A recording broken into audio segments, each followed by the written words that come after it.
Assalamualaikum warahmatullahi wabarakatuh. Takdir sudah ditulis. Lalu apa gunanya doa? Pernahkah engkau duduk sendiri di malam hari lalu bertanya dalam hati, kalau semua sudah tertulis di Lauhul Mahfuz, untuk apa aku berdoa?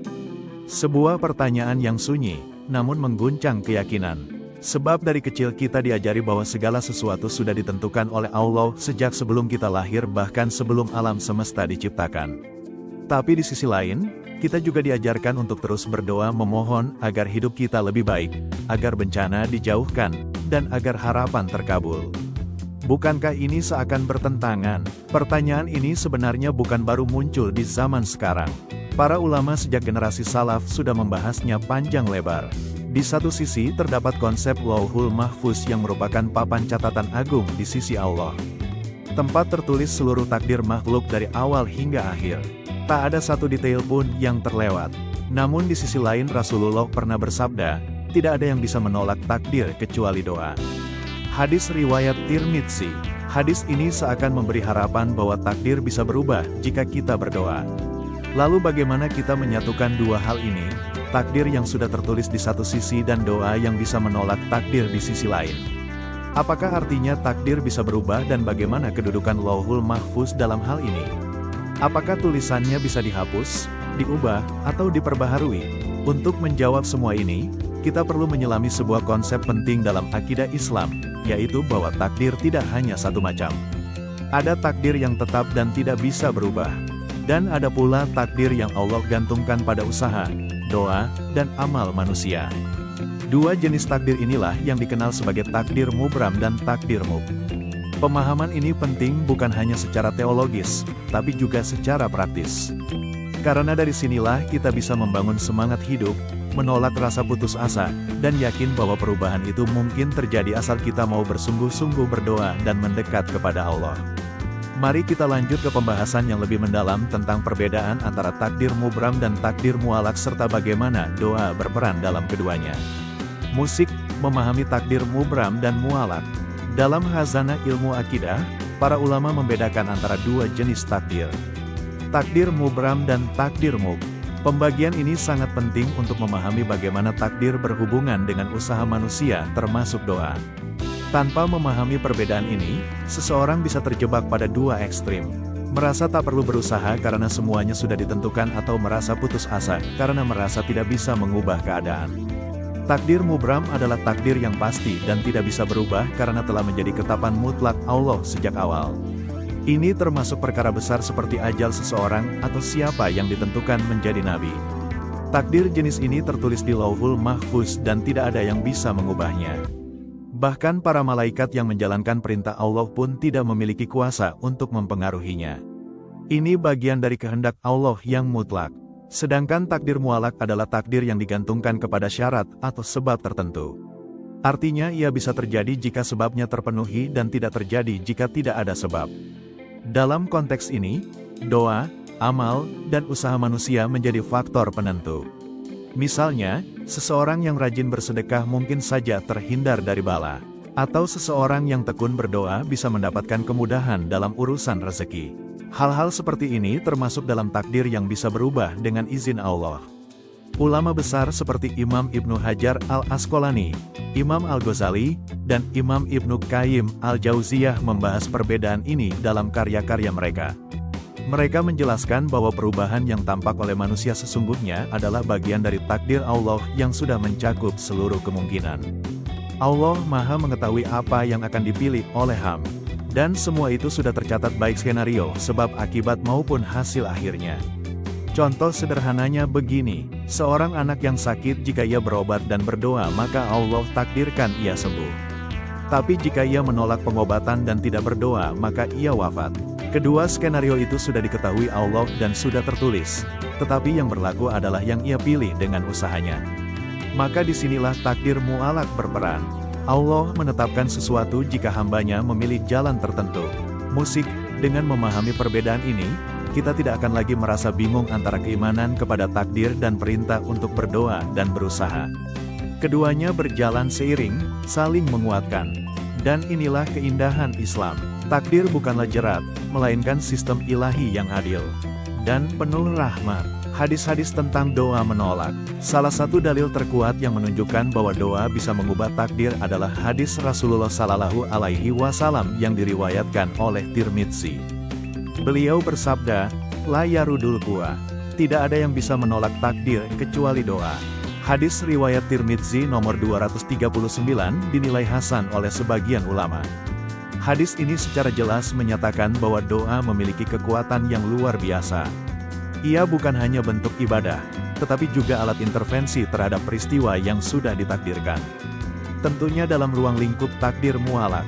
Dalam penjelasan para ulama, doa bisa mencegah bala, memperpanjang umur, mendatangkan rezeki, bahkan menjaga dari penyakit. Dan semua itu termasuk dalam bagian dari takdir yang ditentukan jika seseorang berdoa. Imam Ibnu Qayyim rahimahullah menyebutkan dalam kitab Al-Jawab Al-Kafi bahwa doa adalah sebab paling kuat untuk menolak bala dan menarik kebaikan. Namun ia menambahkan bahwa efektivitas doa tergantung pada beberapa hal seperti kekuatan doa, keikhlasan orang yang berdoa waktu mustajab, dan sejauh mana doanya bersesuaian dengan kehendak Allah. Artinya, meskipun doa adalah senjata, namun tetap memerlukan keyakinan dan kesungguhan. Musik, contoh lain datang dari hadis tentang silaturahmi. Nabi Shallallahu Alaihi Wasallam bersabda, "Barang siapa yang ingin dilapangkan rezekinya dan dipanjangkan umurnya, maka sambunglah tali silaturahmi." Hadis riwayat Bukhari dan Muslim. Dalam hadis ini ada dua hal besar yang sebenarnya termasuk dalam catatan takdir, rezeki dan umur. Namun Nabi menyebut bahwa keduanya bisa berubah, diluaskan, dan dipanjangkan jika seseorang menjaga silaturahmi. Ini menguatkan konsep bahwa takdir bukanlah sesuatu yang beku, melainkan sistem yang Allah izinkan untuk berubah berdasarkan amal ham. Doa juga memiliki keutamaan lain, yaitu mencegah sesuatu yang sebenarnya sudah hampir terjadi. Dalam sebuah riwayat disebutkan bahwa ada bala yang turun dari langit lalu tertolak karena doa seseorang. Ini bukan hayalan, tapi bagian dari sunatullah yang dijelaskan langsung oleh Rasulullah dan diperkuat oleh pengalaman para salaf. Maka jika hari ini engkau berdoa dan merasa tak ada perubahan, ketahuilah bahwa bisa jadi musibah besar telah diangkat darimu tanpa engkau sadari. Bisa jadi rezeki yang tadinya sempit jadi terbuka. Bisa jadi umur yang tadinya pendek jadi diperpanjang. Dan semua itu karena engkau mengangkat tanganmu kepada Allah dan berdoa dengan hati yang yakin. Bagaimana doa berinteraksi dengan Lauhul Mahfuz? Salah satu pertanyaan besar yang muncul dari pembahasan ini adalah, kalau semua sudah tertulis di Lauhul Mahfuz, apakah doa berarti mengubah catatan di sana? Jawaban ini perlu disikapi dengan kehati-hatian dan kedalaman pemahaman karena menyentuh perkara akidah dan ilmu gaib yang hanya diketahui Allah sepenuhnya. Namun para ulama telah memberikan penjelasan yang menjernihkan perkara ini sehingga kita tetap bisa memahami keterkaitannya secara logis dan spiritual. Pertama-tama perlu dipahami bahwa Lauhul Mahfuz adalah catatan tertinggi dan paling sempurna yang berisi seluruh ilmu Allah tentang semua kejadian baik yang sudah sedang, maupun akan terjadi. Dalam Quran Surat Al-Hajj ayat 70 Allah berfirman, "Tidakkah engkau tahu bahwa Allah mengetahui apa yang ada di langit dan di bumi? Sesungguhnya yang demikian itu terdapat dalam kitab Lauhul Mahfuz. Sesungguhnya itu amat mudah bagi Allah. Semua skenario hidup manusia termasuk pilihan-pilihan yang akan diambil semua sudah diketahui dan tertulis di Lauhul Mahfuz." Artinya doa yang engkau panjatkan hari ini pun sudah diketahui Allah sejak awal termasuk dampaknya. Apakah akan dikabulkan, ditunda, diganti, atau dijadikan penghalang musibah? Maka bukan berarti Allah mengubah catatannya karena engkau berdoa. Tetapi Allah telah mencatat bahwa engkau akan berdoa dan karenanya bala akan tertolak. Imam Ibnu Taimiyah menjelaskan bahwa perubahan yang terjadi di langit bukan berarti Allah berubah kehendaknya. Tapi itu adalah bentuk kehendak Allah sejak awal bahwa takdir itu akan bergantung pada sebab tertentu. Maka ketika seorang hamba berdoa, maka berlakulah takdir yang sesuai dengan doa itu. Di sisi Allah semuanya sudah tertulis secara lengkap dan komprehensif. Dalam hadis juga disebut bahwa ada malaikat yang mencatat takdir seseorang setiap tahun pada malam Lailatul Qadar. Namun para ulama menjelaskan bahwa ini adalah catatan turunan dari Lauhul Mahfuz. Semacam blueprint yang diberikan kepada para malaikat agar melaksanakan tugas sesuai dengan perintah Allah. Dan dalam catatan turunan ini bisa saja ada perubahan. Karena Allah perintahkan perubahan itu akibat doa atau amal saleh seorang hamba. Jadi doa tidak mengubah Lauhul Mahfuz. tetapi mengubah takdir cabang yang memang sudah Allah kehendaki untuk bisa berubah. Maka tidak ada kontradiksi antara beriman kepada takdir dan bersungguh-sungguh dalam berdoa. Keduanya bukan bertentangan, tapi justru saling menyempurnakan. Inilah keindahan sistem takdir dalam Islam. Allah Maha mengetahui segala sesuatu, tapi tetap memberikan ruang bagi hambanya untuk berharap, berusaha, dan memohon. Karena dalam harapan itulah ada bentuk tertinggi dari iman dan ketergantungan hanya kepadanya. Penjelasan ulama tentang takdir dan doa. Para ulama sejak masa awal Islam hingga era klasik banyak membahas hubungan antara takdir dan doa. Mereka tidak hanya menjelaskan secara teoritis, tapi juga memberikan analogi-analogi yang menguatkan keimanan umat. Agar tidak terjebak dalam kekeliruan berpikir fatalistik atau sebaliknya menjadi pengingkar takdir.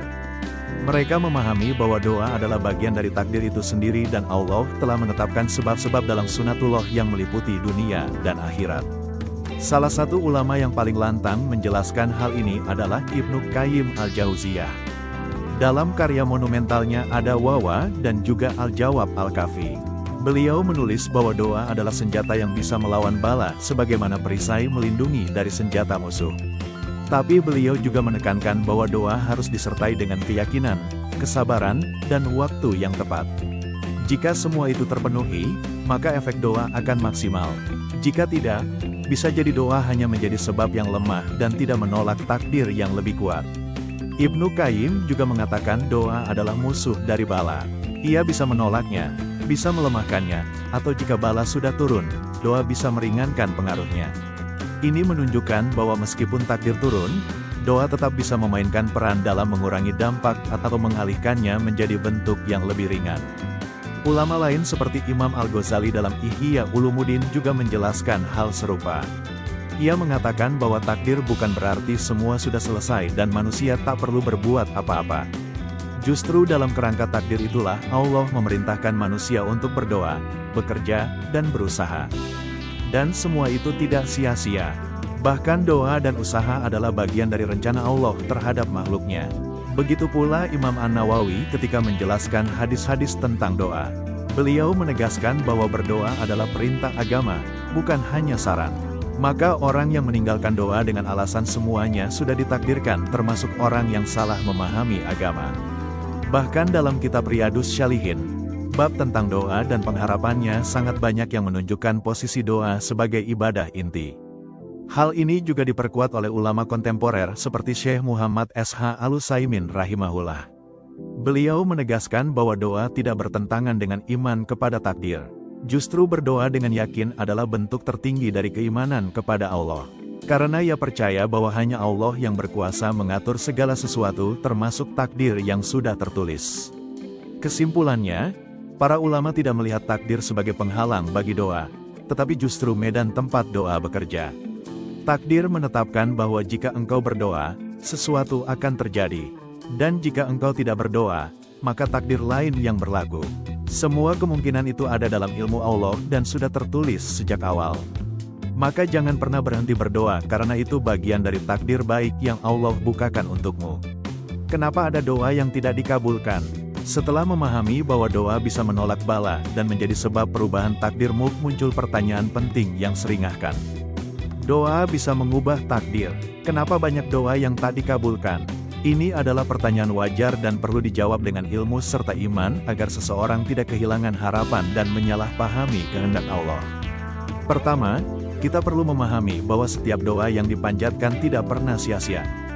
Dalam hadis yang diriwayatkan oleh Ahmad dan Tirmidzi, Rasulullah bersabda, tidaklah seorang muslim berdoa kepada Allah dengan doa yang tidak mengandung dosa dan memutus silaturahmi, kecuali Allah akan memberinya salah satu dari tiga hal. 1. Dikabulkan langsung. 2. Disimpan sebagai pahala di akhirat atau 3. Dihindarkan dari musibah yang setara dengan isi doanya. Hadis ini menjelaskan bahwa Allah selalu membalas doa, hanya saja bentuk balasannya bisa berbeda dari apa yang kita harapkan. Kadang Allah tidak memberi apa yang kita minta, tapi memberi apa yang lebih baik menurutnya. Meski kita tidak menyadarinya saat ini, bisa jadi yang kita minta itu buruk untuk kita atau waktu pengabulannya belum tepat. Kedua, tidak dikabulkannya doa secara langsung bukan berarti doa tidak bermanfaat. Bisa jadi Allah menunda jawaban doa itu agar hamba semakin dekat dan terus bergantung kepadanya. Allah menyukai hamba yang terus mengetuk pintunya berulang kali dengan hati yang penuh harap. Kadang doa yang belum terkabul adalah cara Allah mendidik hati kita agar tidak sombong dan tidak bergantung pada makhluk. Ketiga, ada syarat dan adab dalam berdoa yang harus diperhatikan. Di antaranya adalah makan dari rezeki yang halal, berdoa dengan hati yang khusyuk, tidak tergesa-gesa ingin segera dikabulkan, serta yakin bahwa Allah pasti mendengar. Dalam hadis disebutkan bahwa doa orang yang makan dari barang haram akan terhalang. Maka ini pun menjadi muhasabah bagi kita. Apakah sudah memenuhi syarat-syarat tersebut? Keempat, bisa jadi doa kita sebenarnya sudah dikabulkan, tapi dalam bentuk yang tidak kita sadari. Misalnya, kita berdoa agar dimudahkan rezeki, dan ternyata Allah bukakan pintu hati untuk lebih sabar dan qanaah. Atau kita minta jodoh yang baik, tapi Allah jauhkan dari orang yang bisa membawa kerusakan bagi iman kita. Bukankah itu juga jawaban doa hanya dalam bentuk perlindungan? Akhirnya penting bagi seorang mukmin untuk selalu menjaga husnuzan kepada Allah. Bahwa ketika Allah tidak mengabulkan sesuatu itu bukan karena Allah tidak mampu, tapi karena Allah Maha Tahu mana yang terbaik bagi hamba-Nya. Dan bisa jadi kelak di akhirat kita akan melihat doa-doa yang tidak dikabulkan itu menjadi pahala besar dan penyelamat di hari hisab. Mengapa kita tetap harus berdoa meski takdir sudah tertulis? Pertanyaan ini kerap muncul di hati orang-orang yang sedang diuji atau merasa doanya belum dikabulkan. Kalau semua sudah ditulis, buat apa aku berdoa? Disinilah pentingnya pemahaman yang utuh tentang konsep takdir dalam Islam. Karena sebenarnya doa itu bukan sekadar permintaan, melainkan bagian dari ibadah yang telah Allah perintahkan. Allah berfirman dalam surah Ghafir ayat 60, "Berdoalah kepadaku niscaya akan aku perkenankan bagimu. Sesungguhnya orang-orang yang menyombongkan diri dari menyembahku akan masuk neraka jahanam dalam keadaan hina." Ayat ini menegaskan bahwa doa adalah bentuk ibadah, bukan hanya sarana untuk mendapatkan sesuatu. Maka ketika seseorang meninggalkan doa hanya karena merasa takdir sudah ditulis, berarti ia telah menolak perintah Allah dan menjauh dari ibadah paling mulia. Selain itu, doa adalah salah satu sebab yang Allah tetapkan dalam sunatullah. Sebagaimana makanan menjadi sebab kenyang, air menjadi sebab hilangnya haus, maka doa adalah sebab turunnya rahmat dan tertolaknya bala. Allah yang menetapkan takdir dan Allah pula yang menetapkan bahwa doa termasuk bagian dari skenario takdir itu. Jadi berdoa bukanlah upaya menantang takdir, melainkan justru menjalankan sebab yang Allah kehendaki. Dalam hal ini doa seperti kunci untuk membuka pintu rezeki, keberkahan atau keselamatan. Allah memang sudah tahu apakah seseorang akan membuka pintu itu atau tidak. Tapi pilihan untuk mengetuk dan membuka pintu tetap ada di tangan hamba. Dan pilihan itulah yang akan membentuk takdir cabang dalam hidupnya. Rasulullah Shallallahu Alaihi Wasallam sendiri, padahal makhluk paling mulia dan paling dicintai Allah, tetap berdoa setiap saat. Beliau menangis dalam sujud berdoa untuk umatnya, memohon keselamatan dan keberkahan padahal takdir beliau jelas terjamin. Maka ini adalah pelajaran besar bagi kita. Berdoa bukan hanya untuk mendapatkan hasil, tapi untuk menjaga hubungan rohani dengan Allah. Doa adalah bukti bahwa kita butuh Allah dan tampaknya kita tak punya daya.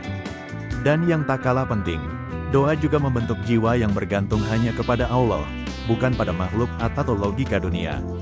Ia mengajarkan kita untuk terus berharap meski semua pintu dunia seolah tertutup. Doa adalah latihan untuk bersabar, tawakal, dan menyerahkan hasil sepenuhnya kepada Allah.